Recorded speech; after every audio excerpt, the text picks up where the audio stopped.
The 42 months leading up to the return of the Messiah, it's the two witnesses prophesying during 1260 days, that's 42 months.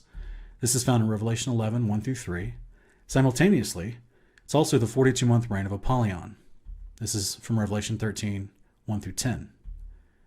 So at the day of the Lord, the day that Yeshua returns, the first thing that happens is the last trumpet is blown, and the first resurrection event happens. It's 1 Corinthians 15, 50 through 56. Also, a worldwide earthquake happens. That's Revelation 16, 17 through 20. The next thing that's going to be happening is the resurrected saints will be taken and escorted by angels to Zion above, to the New Jerusalem above. That's detailed for us in Isaiah 26, 19 through 21.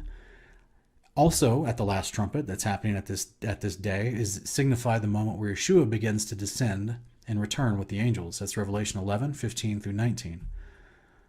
And during this moment, we see the sun and moon are darkened. That's Zephaniah 1:15. And the Battle of Armageddon is about to take place, and that's Zechariah 14, 1 through 15.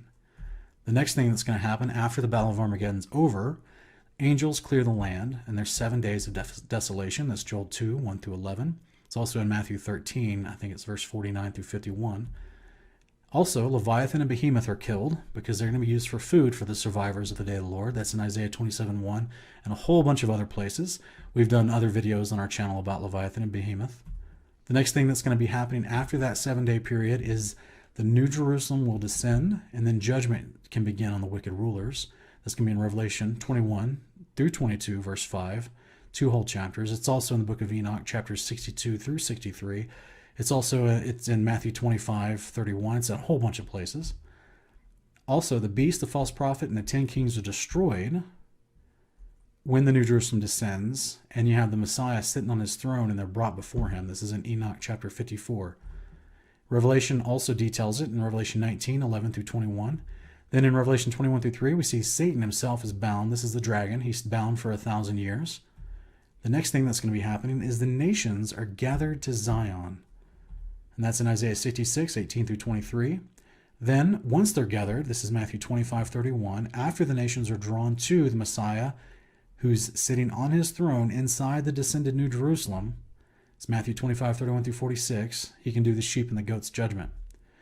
So that, therefore, the sheep are the only people that are mortal who live outside the New Jerusalem after the sheep and goats judgment, and they're going to be the ones repopulating the earth and beginning the millennial reign, where there will be 1,000 years of peace, and they'll learn the law. This is going to be recorded in Revelation 20, verse 4 through 6, because it's detailing the royal priesthood, which is the resurrected saints who will rule and reign with Messiah during that 1,000 years. And as Isaiah 2, 2 through 5 explains, the law will go forth from Zion during the millennial reign so that there's peace on the earth. Let's look real quick at a different visual representation for that same timeline. The saints are resurrected at the beginning of the day the Messiah returns when the last trumpet sounds. The angels of heaven are sent to gather the resurrected saints, take them to the New Jerusalem to be protected from the wrath of the Lamb. This is when we meet Yeshua in the air at his coming. Yeshua and his angels descend to defeat the beast, the false prophet, and the armies of the 10 kings. The angels then burn the land where the New Jerusalem will soon sit down, purifying it. The New Jerusalem descends after the land has been prepared at the beginning of the millennial reign. The city is the resource for the survivors of the day of the Lord. It helps them survive. The survivors of the nations are drawn to the city from everywhere under the firmament. Then Yeshua will conduct the sheep and goats judgment with the nations that are gathered to the city. The survivors who are shown mercy will begin to learn Torah. The law will go forth from Zion.